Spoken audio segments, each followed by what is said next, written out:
Ladies and gentlemen, please welcome New York Senate Democratic candidates Kevin Thomas, Kathleen Cleary, Lou DeMauro, Senator Todd Kaminsky, Monica Martinez, Jim Gorin, Anna Kaplan, Senator John Brooks.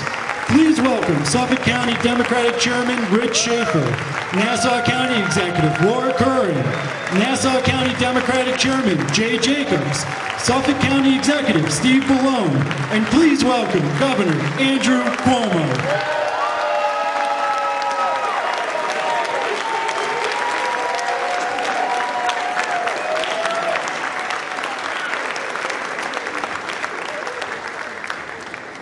Thank you all. It's great to see Long Island coming out in full force here today, and great to see all of our friends all here assembled. We're here today to rally behind our Democratic candidates for state senate to make Long Island strong, healthy, and safe. And I'd like to take a moment to acknowledge some of our special guests that are with us today, and I ask you to certainly recognize them. And I'm delighted to introduce once again our Nassau County Executive, Laura Curran.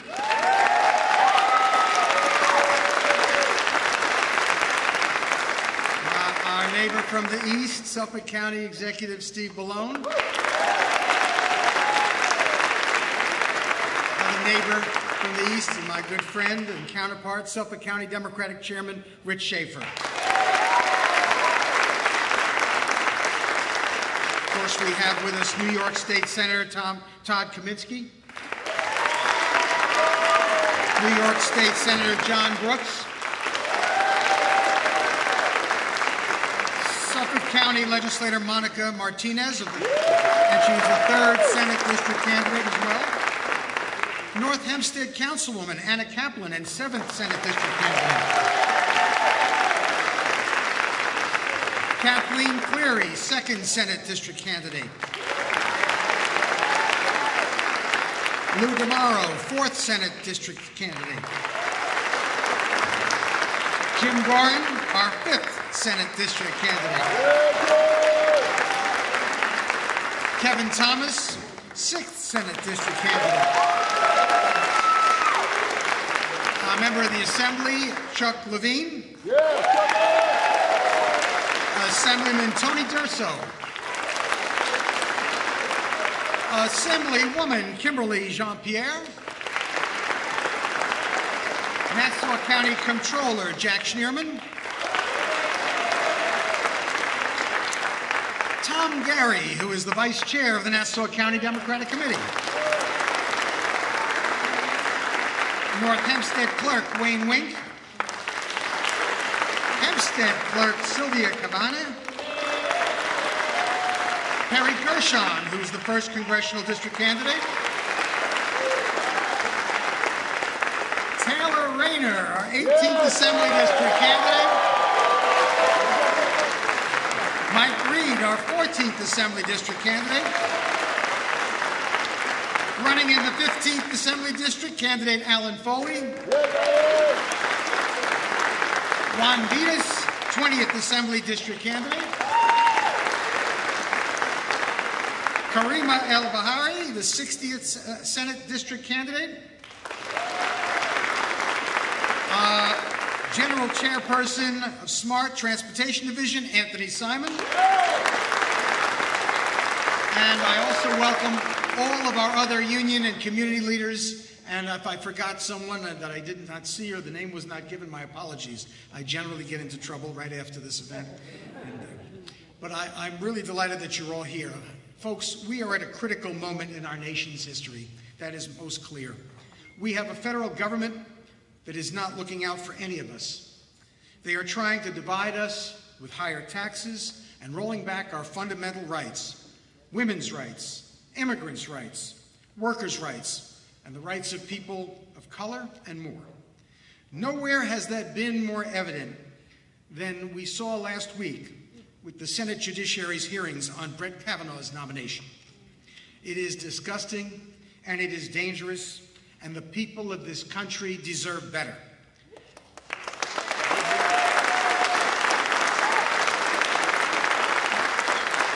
On November the 6th, they will demand better.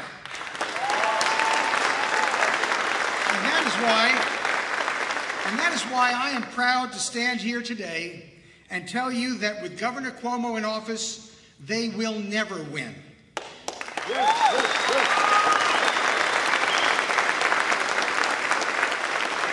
Over the past 8 years, Governor Cuomo has proven to be the #1 alternative to Donald Trump's America.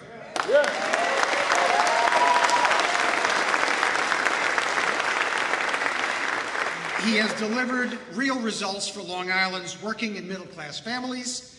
He has done that by lowering taxes, providing record funding for education, revitalizing our infrastructure, and by keeping us safe. He is a defender of women, immigrants, and communities of color.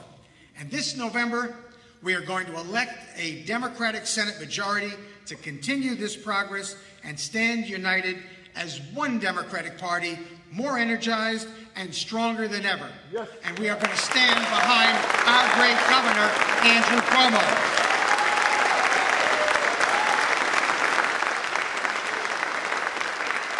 Now, please join me in welcoming a great friend, as I said, our neighbor to the east, our county executive from Suffolk County, the Honorable Steve Bellone.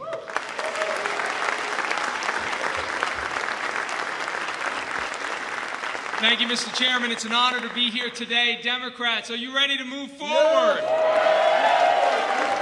Are you ready to keep fighting back? Yes. Our thanks to our great Governor, Andrew Cuomo, who has been leading the progress we have been made in New York State and who has been leading the fight not only here in New York, but across the country against what we are seeing from Washington. And it is so important that we, as Democrats, continue to work together and fight together right through to Election Day, this November 6th.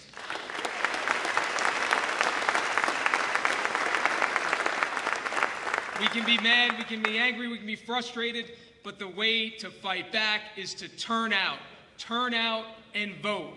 Everyone standing up off the sidelines and getting out there to vote and deliver the message that what has been happening in Washington and what they are trying to do here in New York is unacceptable.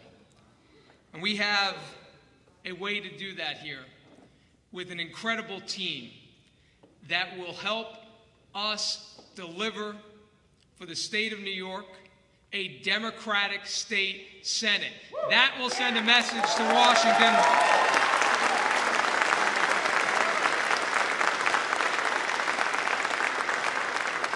We have leaders in Washington who are working to divide us every day rather than unite us. They care more about partisan politics.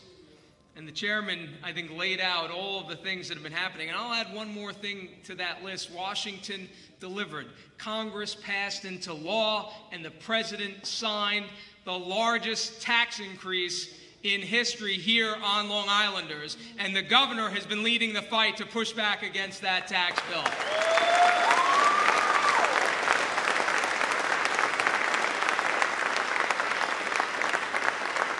We are going to continue the fight by re-electing our great governor, Andrew Cuomo, our great lieutenant governor, Kathy Hochul, Tish James as our attorney general, and this great slate of Senate candidates. Let's hear it for them. Greg Fisher from District 1, Kathleen Cleary, District 2, my friend and partner, Monica Martinez, District 3, Lou DeMauro, District 4, Jim Gorin, District 5, Kevin Thomas, District 6, Anna Kaplan, District 7, Senator John Brooks, District 8, and Senator Todd Kaminsky, District 9. That's the team that's going to help us fight back against Washington. They will deliver results. They will help move us forward and fight back with the governor. But I will just say to you again, November 6th, that is the day for everyone to stand up and fight back by voting. We can be frustrated, we can express our anger, but if we really want to change what has been happening in our country, every single person we know, our friends, our neighbors, we have to get them out to vote on November 6th. And we do that Together we will change the direction of our country, and we will elect a team that will help the governor change this state forever in a positive direction. And for us on Long Island, that is absolutely critical. So I am excited about this team, and I have the great pleasure of introducing somebody that I have worked with incredibly closely, who is a dynamic leader. She is a legislator, she's an educator, and she will make an extraordinary senator. Please welcome legislator and soon-to-be Senator Monica Martinez.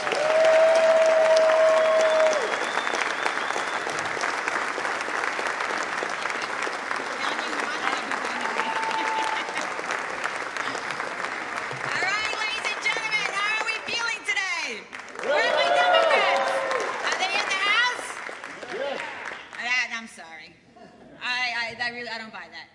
Are you dynamic? Are we dynamic? Are we energized? Are we ready? All right, Governor. Governor, am I dynamic? Okay. But thank you all for being here today. It really is a pleasure. Over the past year, we have seen many things take place in our great state of New York. Incredible progress has been seen and made. Under Governor Cuomo, Long Island taxpayers are saving more money, and we have received record funding in our schools, public schools. We have a $15 minimum wage and the most robust 12-week paid family leave in the nation.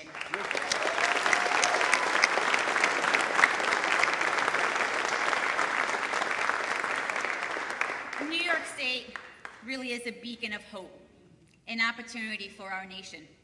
But we need to keep the momentum going. And to do that, we need to elect a Democratic state Senate that you see right before us today to make sure that we keep Long Island strong, healthy, and safe.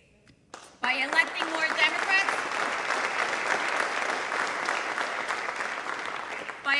more Democrats to the Senate and winning a majority, we will continue to stand up for middle-class families against the threats from Washington. When elected to the state Senate, along with my colleagues whom you see here with me today, we are going to fight for Long Island's future and for Long Island family every step of the way. That is why today I am proud to pledge with my Democratic colleagues for the state Senate to keep Long Island moving forward, and by delivering real results. I commit that to you today and every day. And now it's my distinct honor to introduce our next speaker, Senator Todd Kaminsky.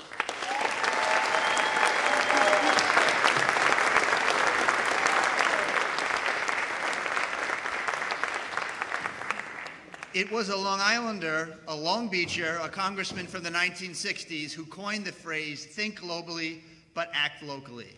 And it was a great way of saying, if you don't like what's going on around the country, you can make a difference in your own community, in your own state.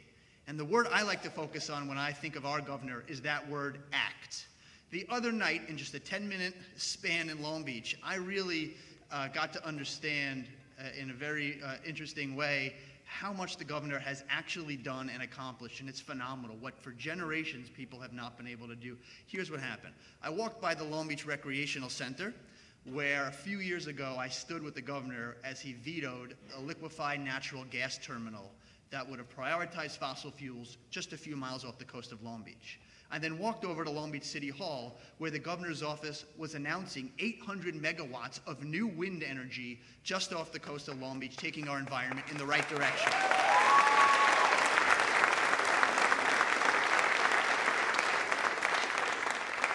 I then, on the way home, stopped and met my wife on the beautiful Long Beach boardwalk that the governor rebuilt, keeping his promise to the people of Long Beach and building Long Beach back in a smarter and safer way.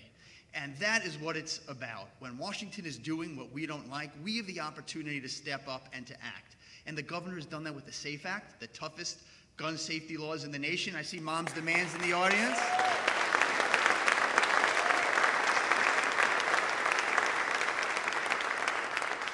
He's done that with amazing paid family leave, which is helping so many families, and we're going to continue to do it with these men and women here today. The sky's the limit, with investments in transportation, in education, with making sure that Long Island has a prosperous economy and a great future. The motto of New York is Excelsior, and with Andrew Cuomo, we are going to continue to go ever higher. Ladies and gentlemen, our great governor, Andrew Cuomo.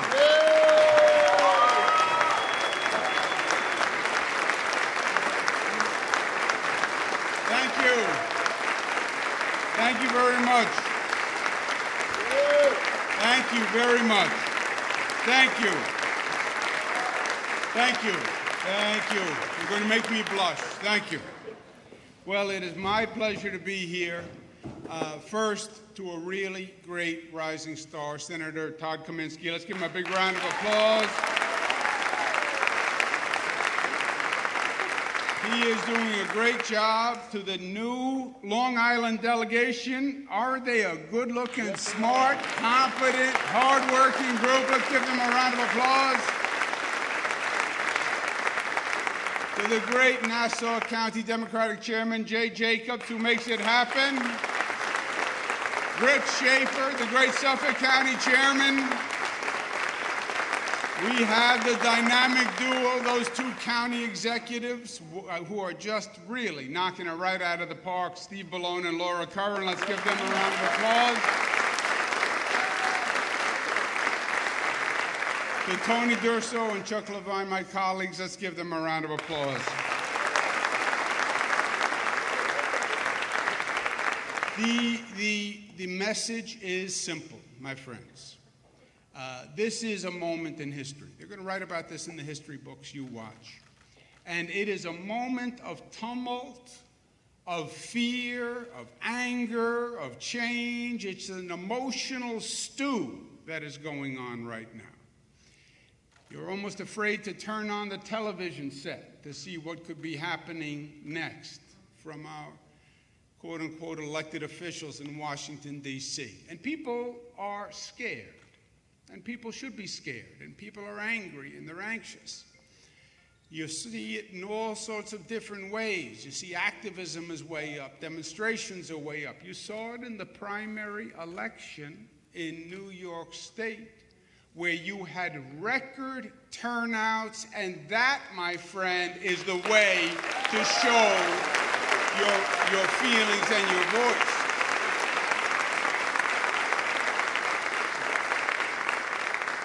They talk about a blue wave. I don't know where they got the wave from, but it's not a blue wave. That says it's partisan and it's political. It's not partisan, and it's not political, and it's not a wave. It's millions of offended Americans. It's millions of scared, angry people. Millions of people who are saying, what happened to my country? What happened to my America? What happened to my values? What happened to the land I thought we lived in? What happened to the Statue of Liberty? What happened to all of these fundamental constitutional principles? What happened? One of these conservative commentators was on TV the other day, and they were arguing back and forth about whatever the nutsiness of the day was. And the conservative said, well, you have to get over it because elections have consequences. And we elected Donald Trump.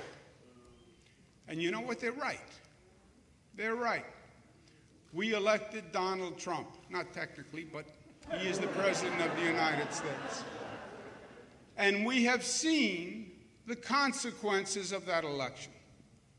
And you know what? We don't like them. You know what? We are repulsed by them.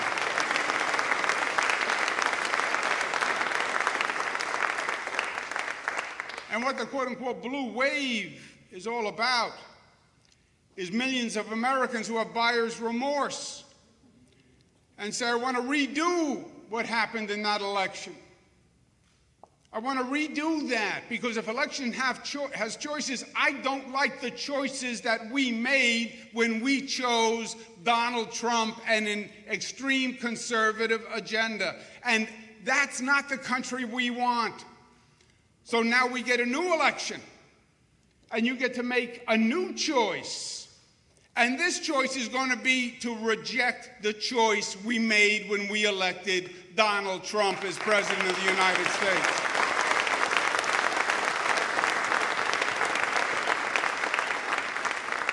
Now, the Republicans know it's coming.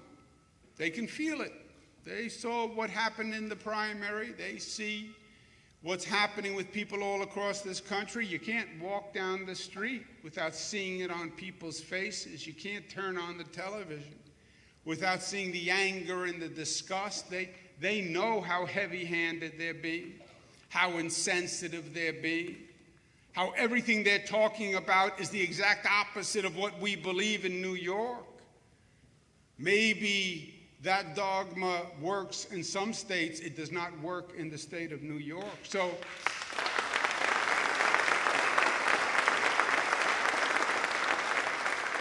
they are panicked, the Republican Party. And I'll tell you what they're going to do on Long Island. They're going to lie. They're going to try to spread fear. This is the month of Halloween. They're going to dress up in costumes and say, if you elect the Democrats, this is what's going to happen. The world is going to stop spinning on its axis. The sun is going to explode. The world will end. They're going to try that. Why? Because if Long Islanders are thinking clearly, they're going to elect Democrats all across the board. That's what's going to happen.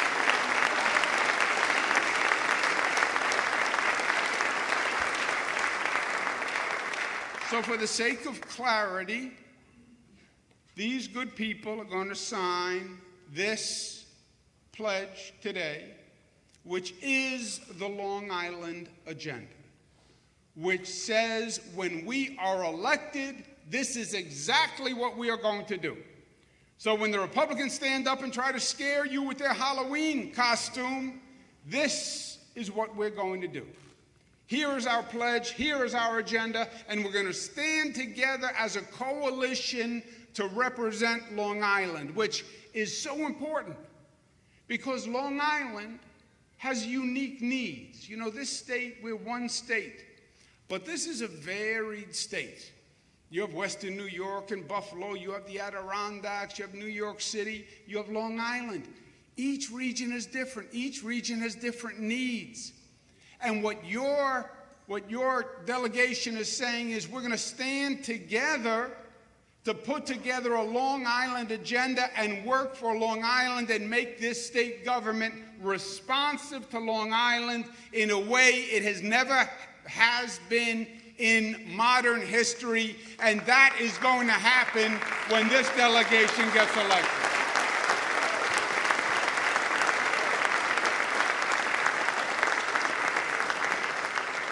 Now, 2 points. One, the Republicans are going to put on their Halloween costume, and this is what they're going to say.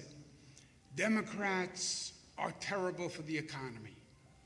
Democrats spend a lot of money. Democrats are going to raise your taxes. Taxes. They're going to keep hitting that taxes button. You know Democrats, they're going to raise your taxes. That's what they do. That's what they're going to say. So before they say it, before they put on their costume, here's the truth.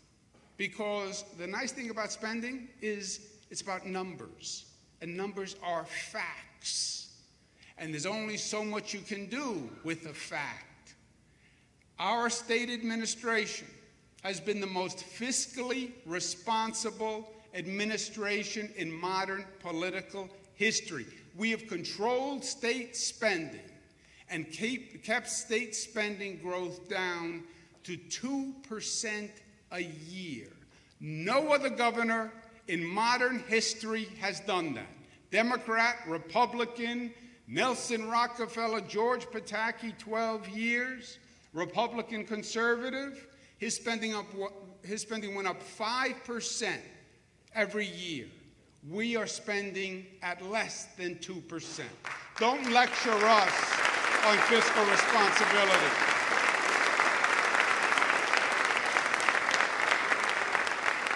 You want to talk about taxes? It's the Democrats who put in the first property tax cap in history, capping property taxes at 2% as they were going off the board. You want to talk about taxes? It's the Democrats who passed the largest middle-class tax cut. The tax rate for middle class up to $300,000 in this state is at the lowest rate since 1948. That's what the Democrats did. And when it comes to managing the economy, we invested $11 billion in Long Island.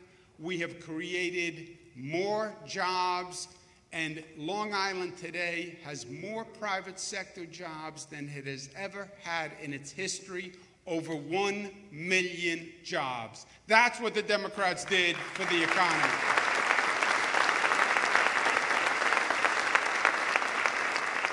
And then when we debunk their myth and we take their costume off them, then we have to be honest with Long Islanders so they know what they're facing.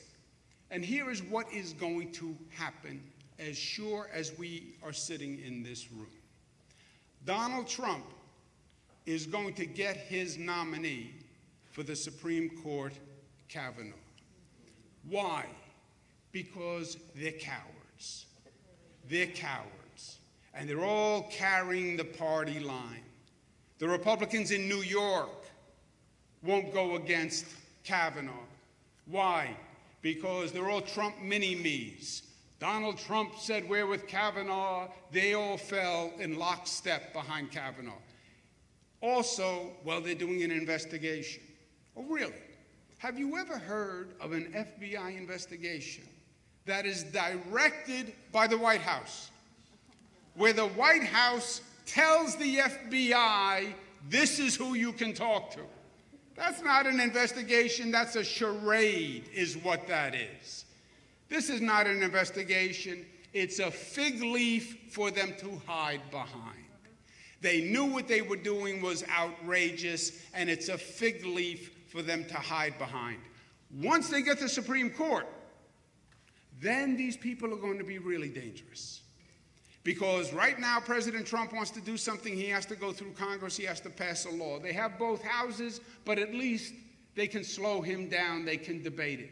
Supreme Court is the ultimate power. And that's why he wants it. And you know what they're going to do once they get the Supreme Court? You can say goodbye to the Affordable Care Act and the protections we have under Obamacare. They will attack the labor movement and try to end the labor movement as we know it. They will roll back all the environmental regulations that Obama did. They're proposing offshore drilling off the shore of Long Island, as insane as that sounds. They will roll back our gun control laws because they believe Second Amendment is sacrosanct and there can't be any gun safety laws whatsoever. And they are going to attack women to a level we have never seen before. They're going to roll back Roe v. Wade. But that's just a start. Rolling back Roe v. Wade and taking away a woman's right to choose. This administration and their mentality and philosophy fundamentally disrespects women. They went through that whole Me Too movement where thousands of women showed courage and came forward and told stories that many of them hadn't told anyone their entire life. Stories that they tried to hide and tried to stay away from and tried to just hope the memory would fade. And in Me Too, they came forward and they told those stories. And what did Washington do in response? Nothing. Nothing. New York State, we passed the toughest sexual harassment law ever passed by any state in the United States.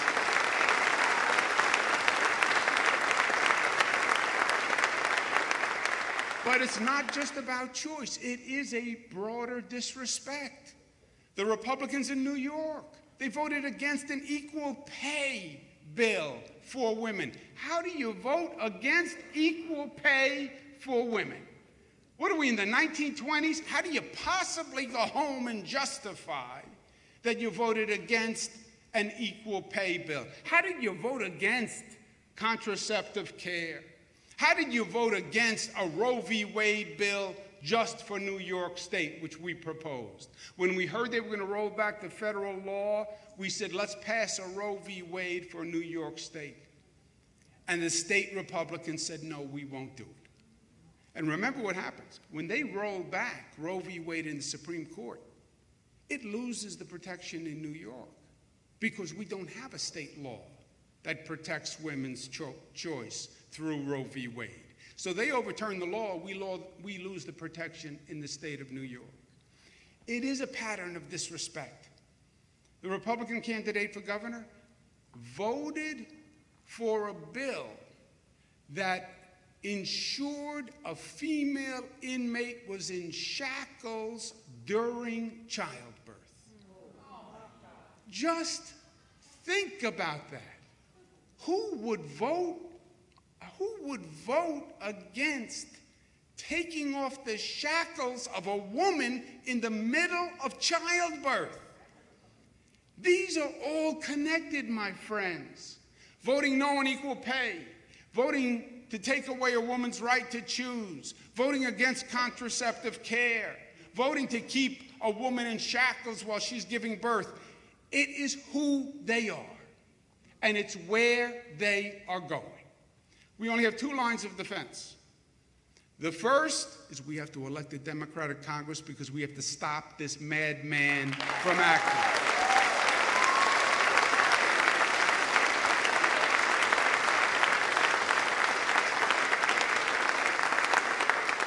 And second, we have to elect a Democratic Senate because we have to have a New York law that protects us every time Washington acts. When they roll back Roe v. Wade, we have to pass a law in New York State that passes a Roe v. Wade. When they attack labor unions, we have to pass a law protecting labor unions.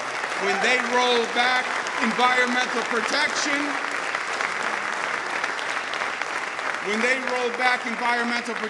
we have to pass a law protecting the environment and ending offshore drilling. We need the New York State Senate because the only security we're going to have are the laws of the state of New York as they are tearing down our rights and values in Washington. The choice couldn't be any clearer. It is that stark, my friends. It's frighteningly stark, but it is that direct.